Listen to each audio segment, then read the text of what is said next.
Cristianismo primitivo. Nós não vamos entrar aqui em questões de saudosismo, né?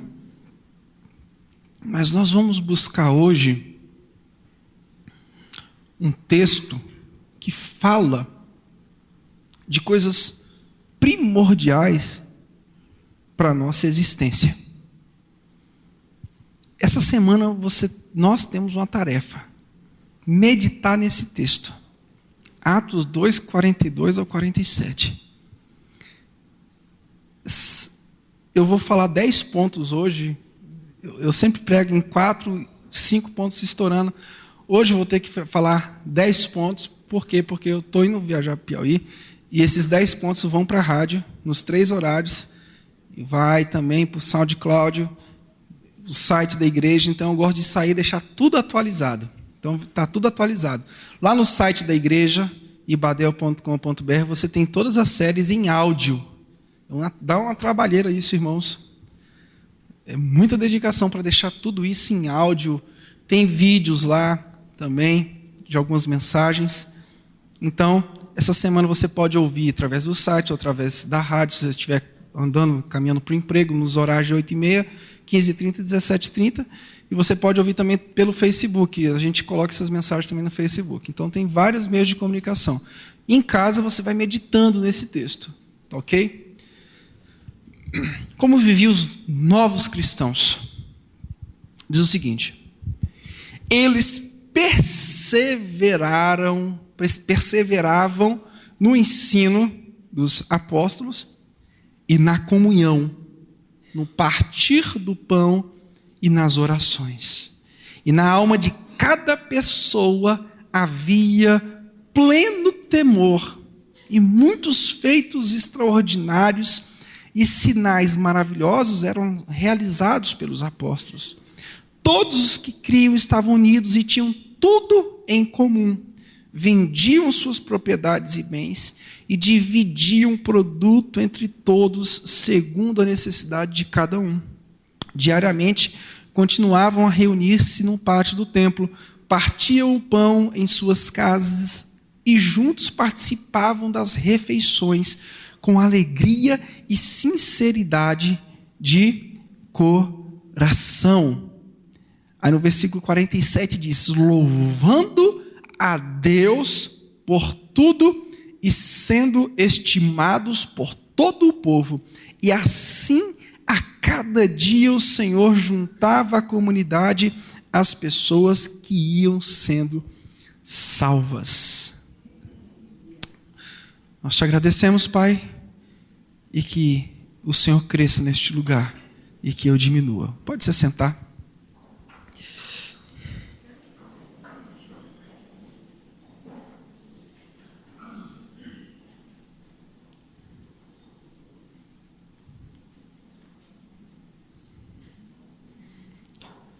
Glória a Deus. Quando nós olhamos para essa comunidade, nós enxergamos nela, nessa comunidade primitiva, nós identificamos nessa comunidade como vai ser o céu. O prelúdio do céu, ou seja, você pode imaginar o céu, porque quando você pensa no céu, logo vem a imagem, logo vem à sua mente imagens abstratas, ou imagens formadas pelo que você vê do que é o céu. Você olha as nuvens, você olha as estrelas, você olha a lua, você olha tudo que forma o planetário e começa a imaginar que o céu seja alguma coisa nesse nível. E a igreja de Cristo Jesus transmite, tem a missão de gerar nos nossos corações, através de Jesus, uma pequena representação do que nós viveremos no céu. Eu digo pequena porque nós não vamos conseguir aqui tudo o que teremos lá, que é a plenitude. Mas aqui, o Senhor nos deu a oportunidade, através da sua santa palavra, de viver, ou procurar viver, aquilo que nós experimentaremos em plenitude. A primeira questão que nós vamos destacar hoje, série Cristianismo Primitivo. Primeiro ponto, eles perseveravam no ensino. Existia uma perseverança tremenda no ensino, é o que diz o versículo 42. O ensino incluía tudo o que Jesus falava. O ensino era categórico.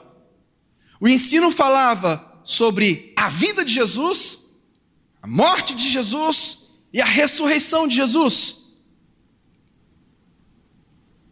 E o ensino, não somente hoje, como antes, era muito importante.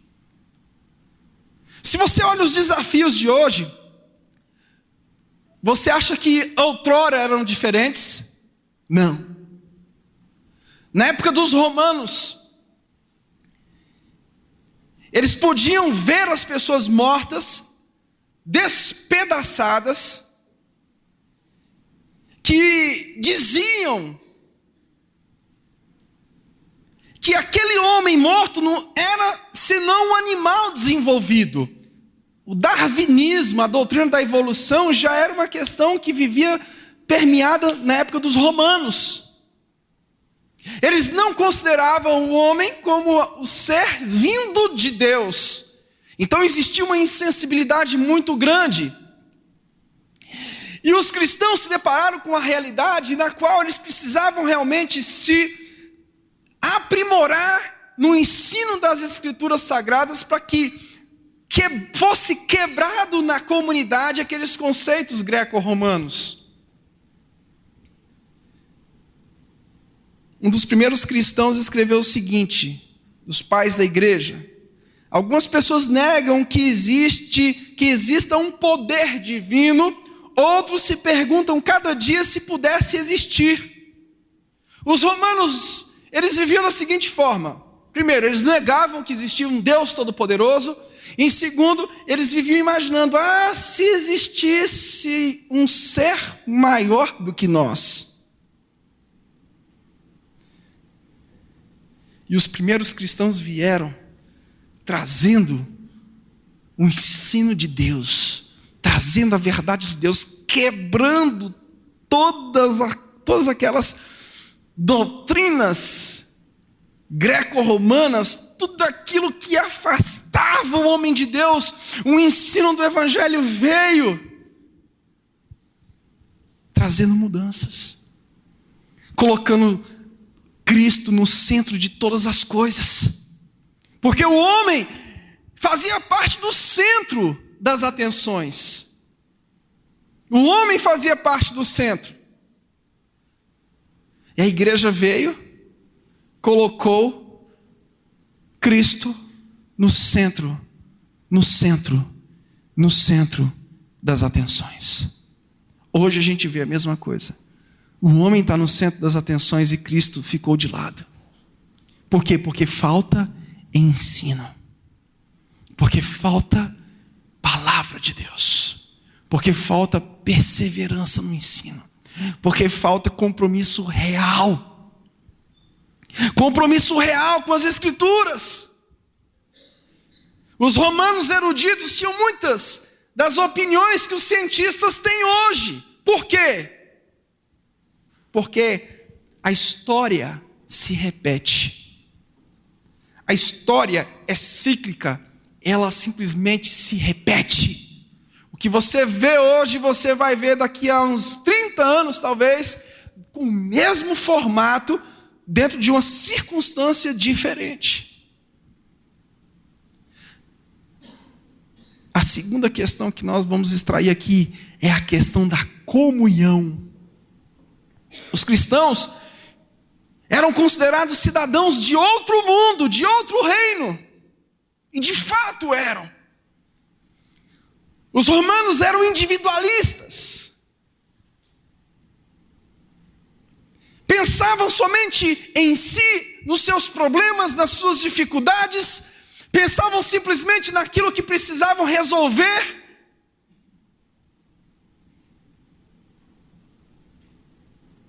Uma sociedade completamente individualista. Quando eu penso muito no que eu preciso fazer, eu começo a esquecer de tudo que está ao meu redor. É claro que você não vai conseguir mudar a vida de todo mundo. É claro que você não vai conseguir mudar a realidade do mundo, mas você vai conseguir mudar a realidade de algumas pessoas. Talvez de uma. Eu tenho a convicção que eu não vou conseguir mudar a realidade do mundo inteiro, mas eu tenho a certeza que eu posso, diante disso, mudar a realidade pelo menos de uma pessoa. Será que você pode mudar a realidade pelo menos de uma pessoa? Eu digo que sim. Você não vai conseguir suprir todas as questões sociais que estão ao seu redor. Mas pelo menos uma você tem que suprir. Os cidadãos cristãos eram considerados de outro mundo. Eram seres alienígenas naquela época.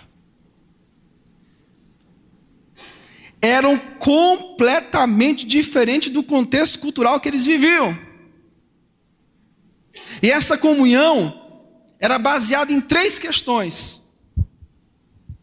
Era baseada na separação do mundo, porque não tem como desenvolvermos um projeto de comunhão se os preceitos deste mundo estiverem arraigados no nosso coração. Jesus, antes da sua morte, ele selecionou alguns pontos principais e passou para os discípulos no Evangelho de João. Primeira coisa, separação do mundo. João 15:18, se o mundo vos odeia, sabei que primeiro do que a vós, me odiou a mim. Se fosseis do mundo, o mundo amaria o que era seu, mas porque não sois do mundo, antes eu vos escolhi do mundo, por isso é que o mundo vos odeia. Não tem como desenvolvermos um projeto de comunhão se eu tenho um pacto com o mundo. E quando eu digo comunhão em Cristo Jesus. O preceito de comunhão que nós vivemos é o preceito de comunhão em Cristo Jesus. A segunda questão da comunhão é um amor sem condições. Existem muitas condicionantes hoje. Eu faço isso se eu receber aquilo. João 13 diz, um novo mandamento vos dou, que vos ameis uns aos outros, assim como eu vos amei a vós, e que também vos ameis uns aos outros. Nisto conhecerão todos que sois meus discípulos, se tiverdes amor uns pelos outros. E a terceira questão da comunhão era uma fé obediente. Não tem como nós desenvolvermos um projeto de comunhão se nós não vivermos uma fé obediente. João 14 diz, não se turbe o vosso coração, credes em Deus, crede também em mim. Se alguém me ama, guardará a minha palavra. Se alguém me ama, guardará a minha palavra, e meu Pai o amará, e viremos a Ele, e faremos nele morada. Você acha que comunhão é simplesmente sentar para almoçar? É um dos aspectos da comunhão. O primeiro aspecto da comunhão é entendermos em que nós estamos unidos. Nós estamos unidos em Cristo Jesus. E dentro desse aspecto vai desenrolando tudo aquilo que é necessário na comunhão. Em terceiro lugar, terceiro princípio do cristianismo primitivo é o partir do pão. É o próprio desenrolar da comunhão, o partir do pão. A igreja que vivia o partir em conjunto. Hoje nós vivemos uma questão chamada esbanjamento. Você está jogando comida fora. E tem pessoas que estão ao seu lado que estão precisando de comida. O certo seria chamar essas pessoas para comer à mesa contigo. Hoje a criança pega um biscoito recheado, ou não é? Tira o recheio e joga no chão. Sim ou não? Pega uma banana, come metade e deixa em cima da mesa apodrecendo. No outro dia recolhe e joga no lixo. O esbanjamento. A pessoa chega no restaurante, coloca lá uma montanha de comida, 2 quilos de comida, e deixa 1 quilo no prato. A insatisfação com a alimentação. Que comida horrível, que comida ruim, nada presta. Quando existe abastança, realmente as coisas começam a não ter mais valor. A comida começa a ficar ruim. Tudo começa a ficar de mau gosto. Que troço de mau gosto. Uma vez eu era adolescente. Eu viajei para uma cidade do Piauí também, Corrente, uma cidade chamada Corrente no Piauí. Eu fiquei numa casa de colegas, de um pessoal daqui de Brasília. E de madrugada eu fiquei horrorizado com uma cena. Um jovem chegou em casa, 4:30 da manhã, e ele começou a quebrar tudo, jogar as panelas no chão e falar: que janta horrível! Que macarrão ruim! Espalhou a comida na casa todinha. Mãe, cadê a carne que eu pedi para a senhora fazer? Eu acordei e falei: meu Deus do céu. 4 horas da manhã, sei lá, será 3:30, 4, alguma coisa assim, de madrugada, no meio da madrugada. O rapaz é revoltado. O rapaz é revoltado.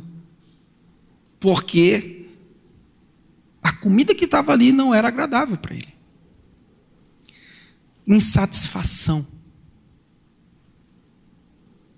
Insatisfação.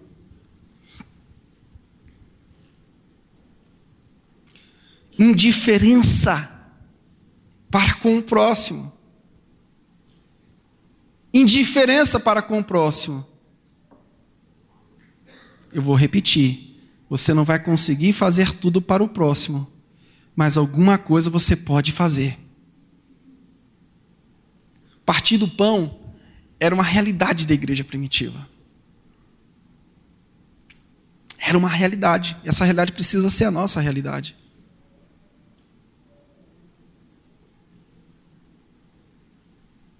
A primeira coisa que eu faço antes de eu viajar é ver a realidade daqueles que me cercam e resolvo conforme aquilo que nós temos como condição e viajo tranquilo. Eu não vou conseguir resolver a vida financeira de todo mundo, mas alguma necessidade básica eu vou tentar resolver.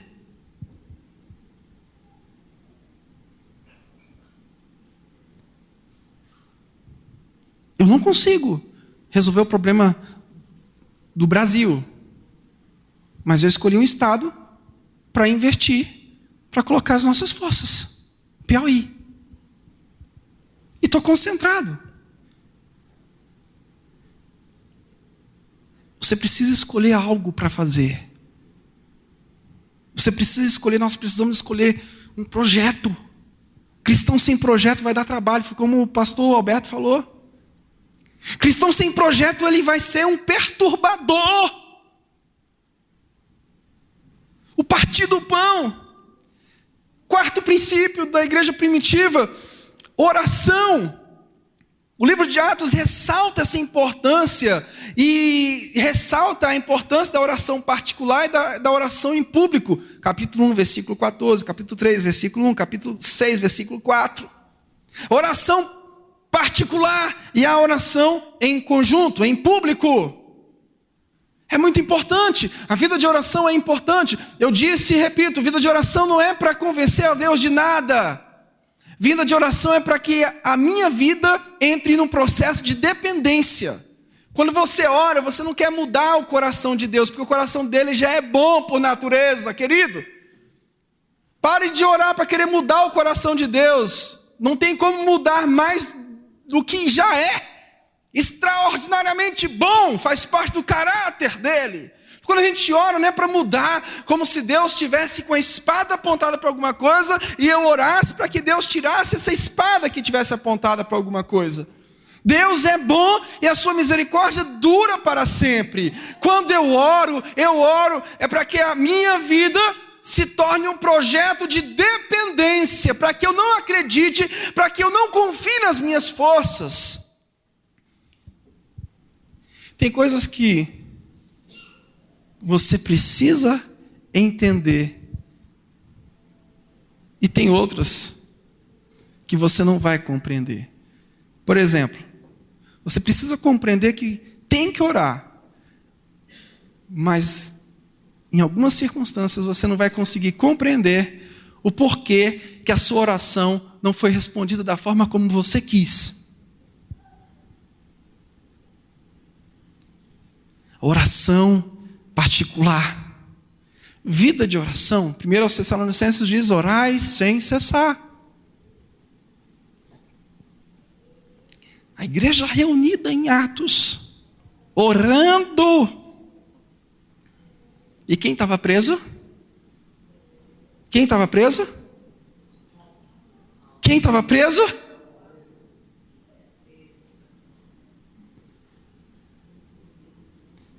A igreja acreditava no princípio da oração, mas não para fazer com que tudo se convertesse ao que eles estavam querendo.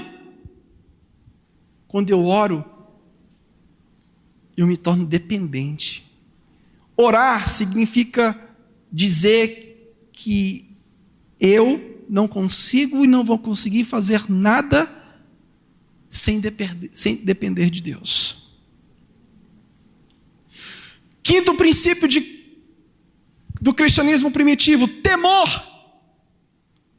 O temor é o estado de adoração contínua que existia no meio daquele povo. Aquele povo estava sendo impactado com o evangelho. O temor só vai acontecer no seu coração quando você for impactado pelo evangelho. Enquanto você estiver sendo impactado por crendices, o seu coração não terá o temor de Deus. O temor de Deus vem com esse avivamento. E o que é o avivamento? É ficar pulando? Avivamento é simplesmente levar um sopro e cair no chão. Uma vez eu caí, foi do bafo. Digo, rapaz, que bafo terrível. Você acha que isso é avivamento? Avivamento é quando o evangelho impregna nos nossos corações. Avivamento é quando essa palavra ela entra dentro das nossas vidas e causa uma mudança, uma transformação, e você não consegue viver outra coisa a não ser o evangelho, você não consegue pregar outra coisa a não ser o evangelho, você não consegue fazer outra coisa a não ser aquilo que está escrito no evangelho. Os primeiros cristãos lutaram contra a cultura romana. O cristianismo primitivo causou uma revolução. Enquanto você estiver sendo bem visto pelo povo como uma moda, por quê? Porque o evangelho se tornou modinha. Como existem várias modas, né? O evangelho se tornou mais uma moda. Uma modinha. Por isso que as pessoas não são impactadas. O evangelho é contra a cultura. John Stott diz isso, o evangelho é contra a cultura. O evangelho vai desconstruir o que você acha e vai construir na sua vida o que Deus quer. Ele é uma desconstrução do ser. O evangelho desconstrói a sua estrutura. a sua estrutura de pensamento, de conceitos, de preconceitos, e reconstrói algo conforme Deus.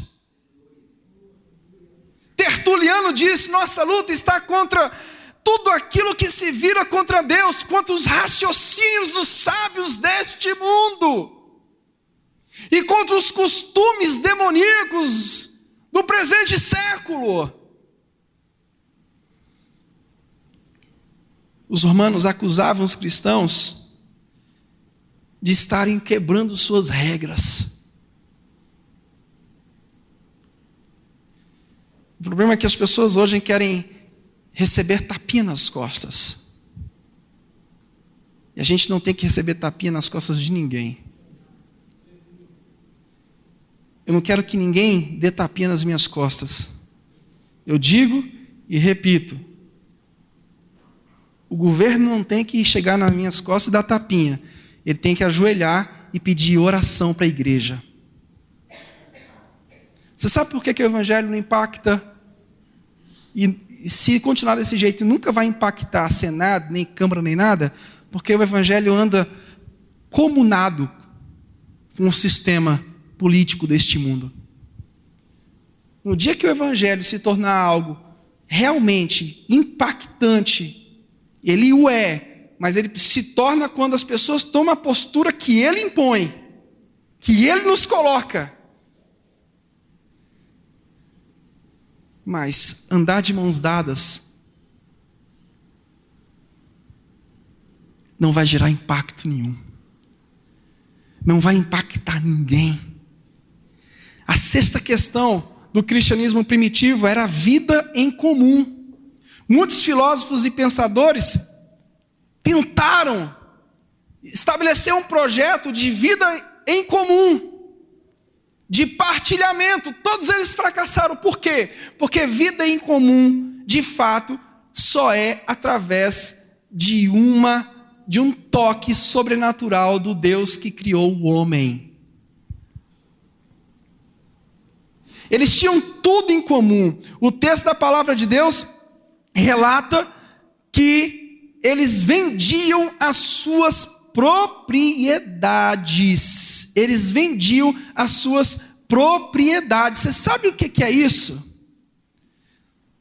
Todos os que criam estavam unidos e tinham tudo em comum. Versículo 44.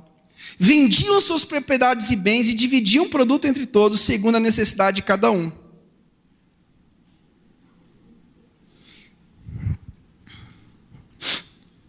Eu já passei uma necessidade muito grande e eu liguei para uma pessoa, conversei com essa pessoa, amigo pessoal, que compartilha a mesma fé. Ele respondeu a seguinte coisa para mim: ora que Deus ajuda.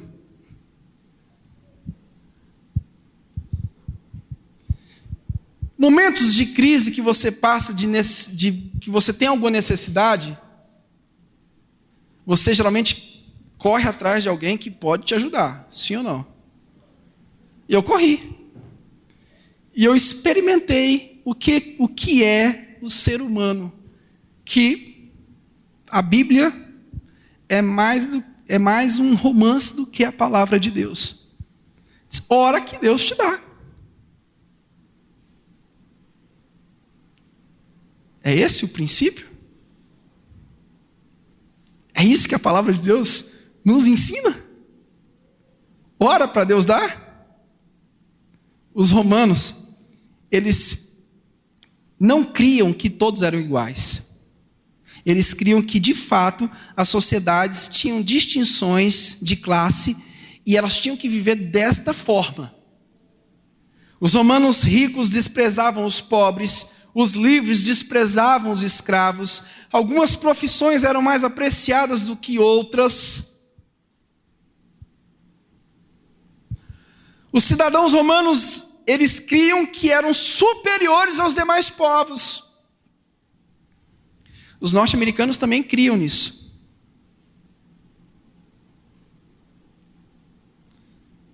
A história dos norte-americanos. Eles saíram dessa cultura, 1609, dessa cultura socialista, entraram numa cultura capitalista e ficaram tão arrogantes, mas tão arrogantes, mas tão arrogantes, que para entrar no país deles era uma humilhação tremenda. A humilhação começava para tirar o visto. Você parecia um bandido pedindo um favor. A necessidade deles hoje é tanta que você vai tirar o visto, você tira numa rapidez. E os Estados Unidos está infestado de brasileiros. É por quê? Porque os norte-americanos nos amam? Talvez os que nos evangelizaram, sim. Não, porque eles querem o seu dinheiro, o nosso dinheiro. Porque se eles não estivessem precisando, eles seriam arrogantes conosco da mesma forma. E nós temos que amá-los da mesma forma. Na viagem que eu fiz agora, o taxista está me falando que os europeus sumiram das praias. Mas quando eles iam, eles humilhavam a todos. Porque o dinheiro deles pagava. Iam para as praias, engravidavam, não somente prostitutas, que viviam para vender o seu corpo, mas muitas vezes nativas, que iam na esperança de ter encontrado uma pessoa para casar. Sabe-se lá se tinha interesse ou não, não quero entrar nesse mérito, mas deixaram muitos filhinhos lá. Mas hoje eles não têm condições mais de fazer isso. Hoje eles vivem numa crise financeira terrível. Os gregos eram terríveis. Hoje você chega na Grécia, eles te clamam. Eles clamam pelo turismo, porque estão passando a pior crise de todos os tempos. Tudo influência romana. Por quê? Porque Roma, no tempo de Jesus, dominava, tanto antes quanto depois, dominou muitos povos.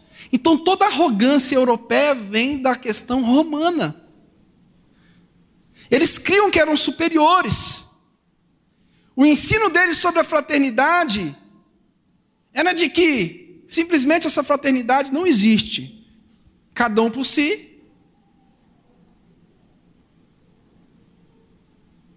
No nosso caso, Deus por todos. No caso deles, nem Deus por todos, porque eles não acreditavam num Deus. Sétima questão. Sétimo princípio do cristianismo primitivo: celebração comunitária.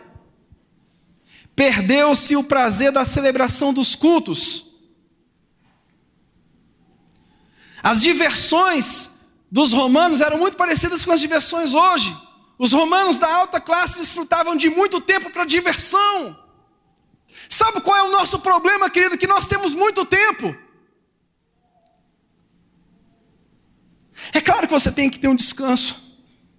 É claro que nós temos que ter um momento de lazer. É claro que nós temos que ter entretenimento. É claro que sim. Só que, quando a gente olha a história dos romanos, a gente vê que eles enchiam as suas tardes e seus feriados de banquetes exagerados. Eles eram amantes do teatro e dos esportes de areia, mas viviam em função disso. Você pergunta para o crente: onde é que você estava? Não, pastor, eu fui numa peça. No dia do culto. No dia de celebrar juntamente com os irmãos. A oportunidade de estar junto com os irmãos e receber de Deus essa bênção da comunidade, porque tem aquela bênção no Salmo 133. E ali o Senhor ordena a bênção. Tem uma bênção diferente para o ajuntamento. A celebração comunitária no cristianismo primitivo, eles estavam juntos todos os dias.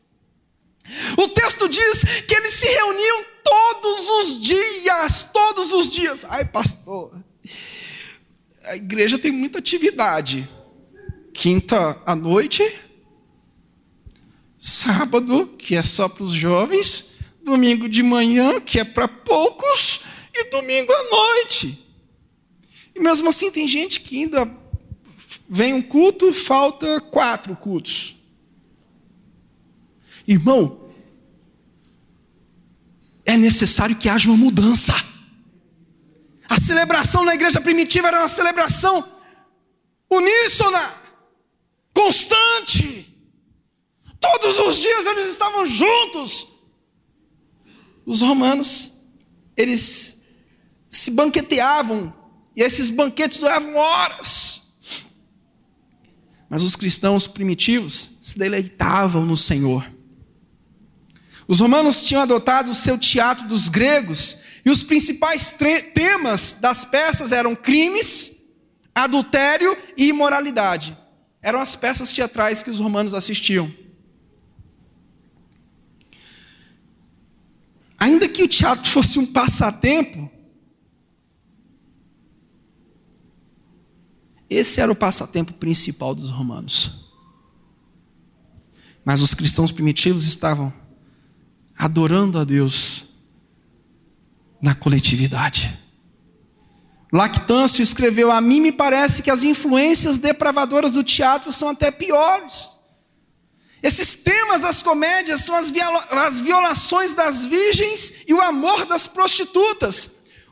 Os temas das peças teatrais que os romanos assistiam eram esses: violação de virgens. Eles tinham uma loucura por violarem as virgens, e a questão do amor das prostitutas. O amor longe, a paixão longe do contexto familiar.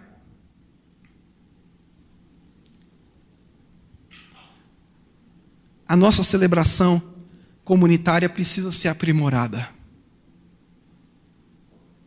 Ela precisa ser aprimorada.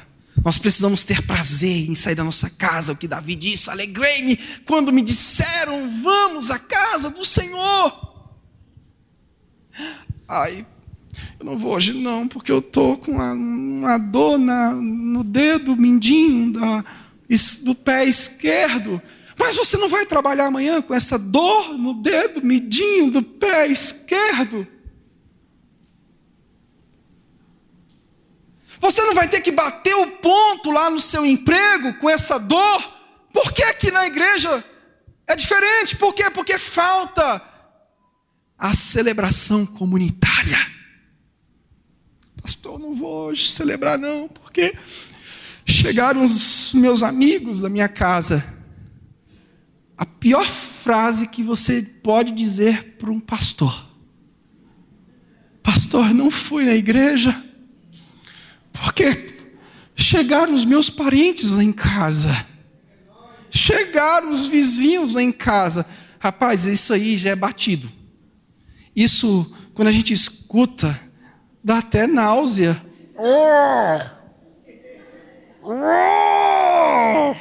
Porque a gente escuta sempre isso. Oh, meu Deus, traga essas pessoas para a casa de Deus. Ou então, se elas não quiserem vir, você peça licença e diga: tá bom de vocês ir.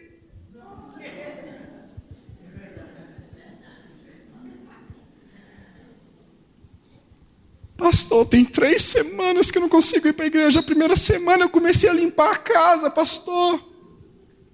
Pastor, mas eu achei tanta sujeira. A segunda semana, pastor, o meu marido, ele foi inventar de lavar o carro. Aquele carro, ele gosta tanto daquele carro, mas pensa, começou a lavar o carro 7 da manhã e acabou somente às 8. E quando a gente foi ver o relógio, já tinha passado a hora do culto, pastor. É outra coisa também que quando eu ouço eu faço. Todas essas manhas eu já conheço. Qual tipo de celebração que você quer ter? Eu quero ter uma celebração comunitária, eu quero encontrar com meus irmãos. Eu quero adorar a Deus junto com os meus irmãos, eu quero abraçar os meus irmãos, eu quero vir aqui cumprimentar os aniversariantes, eu quero ir lá receber, dar um abraço, eu quero celebrar Jesus Cristo junto com vocês. O 8º lugar, alegria. O 8º é alegria, tá? Sinceridade de coração. O 9º é sinceridade. Inverte. Alegria. O texto fala que eles viviam também no contexto da alegria. Você vai para a igreja, você já vai assim, com cara de culpado. Não, sai da sua casa e venha para a igreja com cara de crente absolvido. Eu errei, mas Deus me perdoa. Deus me perdoou. A pessoa já chega com a cara de culpado, desconfiado. Parece que o templo tem alguma coisa esquisita, que quando a pessoa entra, ela fica reverente. Ai, meu Deus. Querido, venha cultuar a Deus com alegria. Com alegria. Não venha com peso no coração. Ai, meu Deus, eu vou para a igreja. A igreja tem sido uma penitência. Ai, meu Deus, como se tivesse uma espada que viesse do púlpito e alcançasse lá a porta da igreja. E quando você entrasse, você dizia: ai! Alegria, alegria, queridos, alegria. Paulo estava preso quando enviou aquela carta aos Filipenses. E o tema da carta é alegria. É alegria, o homem preso fisicamente, mas livre para adorar o Senhor, meu querido. Alegrai-vos. Alegrai-vos no Senhor. Alegrai-vos no Senhor. Alegrai-vos nesse Deus poderoso. Em nono lugar, o cristianismo primitivo apresenta aqui para a gente um povo que vivia de sinceridade de coração. Não era um povo que não tinha problemas. Sinceridade de coração não é viver como um mar de rosas. Sinceridade de coração é saber resolver os problemas à luz da palavra de Deus. Você acha que na igreja primitiva não havia problemas internos como fofoca? Sim. Mas a sinceridade de coração deles era em administrar esses problemas conforme a palavra de Deus. Calma aí, vem cá. Eu errei contigo? Me perdoa aqui, vai. Qual o problema em pedir perdão? Qual o problema de reconhecer o erro? A nossa cultura é contra reconhecimento de erro, porque reconhecer erro significa reconhecer o fracasso. Você foi muitas vezes ensinado, nós somos ensinados naquela cultura do super vitorioso. Vitória, vitória, vitória. Um dia você fracassa e você reconhece esse erro, você às vezes pede perdão, reconhece a sua humanidade. Sinceridade de coração é isso. Sinceridade de coração não é viver como se você estivesse no lugar que não tenha problemas. Parece que quem é sincero de coração está vivendo num mundinho onde tudo é perfeito. Aquela igreja primitiva tinha problemas. É claro que eles tinham problemas. Por quê? Porque eles eram homens como nós. Mas eles eram sinceros de coração. Eles não estavam mascarados. Sabe o que eu tenho aprendido? Diante dos últimos eventos que eu estou vendo, que Deus tira as máscaras. Deus tira as máscaras. Então é preciso que eu viva de sinceridade de coração. Eu preciso ser aquilo que Deus quer que eu seja. E, em último lugar, esse cristianismo primitivo era caracterizado pela gratidão. A Bíblia diz no versículo 47 que eles louvavam a Deus por tudo. Glórias a Deus. Quando a minha esposa me disse, está chegando, só que ela não disse assim, está chegando, ela disse, adivinha o que aconteceu?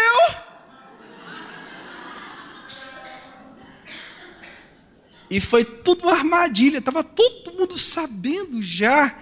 E ela me pegou de tocaia. Nada tinha sido planejado, nada, foi uma tocaia. Eu disse para ela semana passada, amor, ano que vem nós vamos ter filho. Ah, amém, vamos ter filho mesmo, né? Eu quero ver de novo um nenenzinho nascendo, crescendo, desenvolvendo, chamando papai. Mas já estava tudo planejado, até com as irmãs dela. As irmãs estavam tudo, elas estavam macumunadas para o meu próximo filho. E de repente, ela chegou com um teste de gravidez e disse: adivinha quem está grávida? Eu disse: a Monique. Sou eu. A primeira coisa que veio na minha cabeça foi 900 da creche, mais 900, 1.800. Depois eu pensei: glórias a Deus. Glórias a Deus. Glórias a Deus. Eu estou falando isso para descontrair um pouco vocês, mas eu estou dizendo que tem circunstâncias que... Isso é uma circunstância boa. É uma circunstância boa. Não foi planejada, mas é uma circunstância boa. Mas eu estou dizendo da gratidão em momentos difíceis. Em momentos que você não queria ter nascido. Em momentos que você se depara com circunstâncias que são aparentemente incontroláveis. O povo louvava a Deus por tudo. Por tudo. Por tudo. E o texto diz que eles caíam na graça. O texto fala que eles caíam na graça. No versículo 47, louvando a Deus por tudo e sendo estimados por todo o povo. Sabe como é que nós somos vistos lá fora?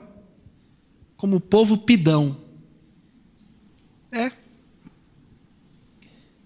Sabe como é que o protestantismo é visto lá fora hoje? Como um povo pidão. Povo pidão. Venham. Venham e peçam. Nenhum povo do mundo tem coragem de ficar nesse projeto de pedição a Deus como hoje nós vemos. Povo pidão, rapaz, esse povo é pidão demais. Toda hora fica orando, pedindo a Deus, pedindo a Deus.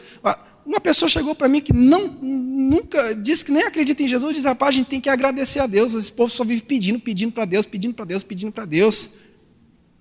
Aquele tanto de gente só pedindo, pão e circo, pão e circo, pão e circo. Gratidão, vamos agradecer. Vamos agradecer esse Deus, vamos louvá-lo pelo que Ele é, vamos entoar graças a Ele, vamos fazer culto de ação de graças pela bondade e fidelidade dEle nas nossas vidas, pela salvação, pela redenção, pelo que Ele representa para as nossas vidas. Só pelo fato de você estar aqui hoje, meu querido, você tem que ser grato a Deus. Pelo fato de você ter acordado hoje, você tem que ser grato a Deus. Esse povo não era um povo diferente, não porque a gente não possa ser como eles, porque eles viviam aquilo que eles acreditavam. Eu quero ser grato ao meu Deus. Paulo diz: olha, em tudo dai graças. Ele aprendeu isso. Ele aprendeu isso em relação ao espinho. Quando Cristo disse para ele: minha graça te basta. Ele foi forçado. Ele aprendeu isso. Ele foi forçado a dizer: em tudo dai graças. Quando Cristo disse para ele: a minha graça te basta, ele teve que aprender isso. Gratidão. O que você está fazendo hoje? Já alcançou o nível financeiro que você queria? Vai fazer a obra de Deus, por favor. Pastor, estou ganhando 10, agora eu quero ganhar 20. Quando você ganhar 20, você vai querer ganhar 30. Quando você ganhar 30, você vai querer ganhar 40. Quando você ganhar 40, você vai querer ganhar 50. Querido, em nome de Jesus, pare! Pare um pouco, por favor! E pense no reino de Deus. Pare um pouco, por favor, e pense nos projetos que você precisa desenvolver para o reino de Deus. Pare um pouco, por favor. Essa ingratidão está te consumindo. Essa ingratidão está acabando com a sua vida. A ingratidão não deixa a gente fazer nada para Deus, porque quando a gente começa a fazer alguma coisa para Deus, aparece outra coisa. Essa ingratidão está acabando com as nossas vidas. Está acabando. E você diz, eu preciso fazer isso, eu preciso fazer aquilo, eu preciso fazer aquilo outro, mas a sua necessidade fala maior, a sua necessidade soa mais alto, a sua necessidade grita mais alto do que o que você precisa fazer para Deus. Chega, querido, você alcançou já um nível que muitas pessoas muitas vezes não alcançaram. Você já alcançou um nível profissional muitas vezes que muitos sonhariam em ter e não alcançaram. É hora de você parar e fazer alguma coisa para Deus. É hora de você parar e falar, Senhor, eis-me aqui. É hora de você parar e dizer, meu Deus, me perdoa. Me perdoa. Porque eu vivo em função de mim mesmo. Meu Deus, me perdoa porque eu vivo em função do meu projeto pessoal. Esse ano eu quero isso.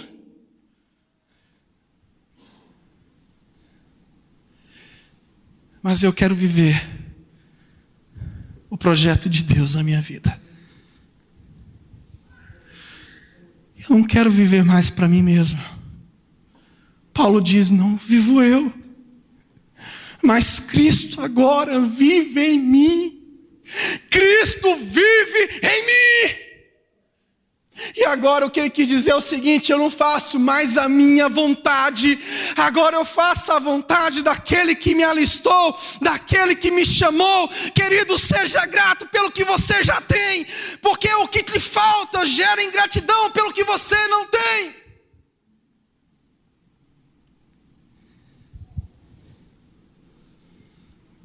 Qual era o segredo da igreja primitiva? Era o apoio que eles davam uns para os outros, a mensagem da cruz, a crença que o homem compartilha de um Deus vivo e poderoso e a responsabilidade cristã.